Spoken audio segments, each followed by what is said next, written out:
Est-ce que vous sentez pareil des deux côtés? Oui, Très bien. sensibilité, oui.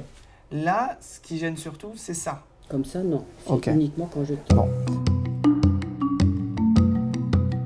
On a des pathologies de compression de nerfs dans des canaux, ce qu'on appelle la pathologie canalaire. On a de la pathologie tendineuse. Après, de la pathologie d'arthrose dégénérative qui entraîne des douleurs chroniques et pour lesquelles on a des solutions chirurgicales adaptées. Serrez fort. L'unité de chirurgie de la main de l'hôpital Émile Muller de Mulhouse, composée de 3 médecins spécialisés, traite un grand nombre de lésions de la main, du poignet et du coude. Les patients peuvent arriver par le biais des consultations programmées ou par le biais des urgences en cas d'accident. S'il arrive quelque chose, n'importe lequel, il faut venir ici. Comme ça, déjà, les premières rangées, c'est les urgentistes, ils vont vous voir. Et puis après, si c'est nécessaire, nous, on va vous voir et on va vous prendre en charge correctement. Donc ce qu'on fait, c'est qu'on t'opère, on fait une petite cicatrice devant, là au poignet, et on met une plaque, ici, une petite plaque, pour tenir l'os droit, qu'on enlèvera à partir de 6 mois.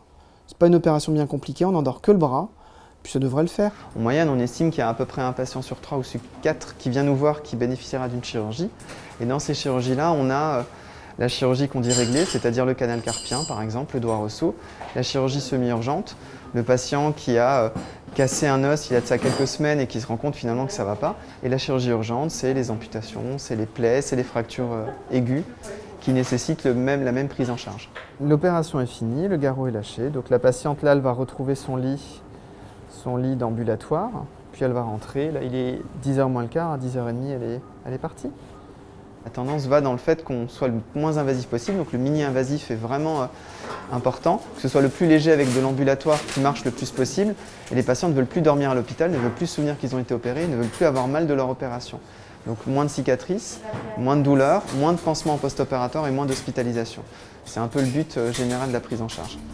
Les délais d'attente sont moyens, entre 2 semaines, 3 semaines. Si c'était des urgences ou des cas semi-urgents, on le prend en général en plus dans la consultation, on ne fait pas attendre. Moi, je vais vous redonner toutes vos radios, ma secrétaire va tout vous ranger et puis vous pouvez y aller. Voilà. Si elle a moins de soucis, n'hésitez pas à revenir.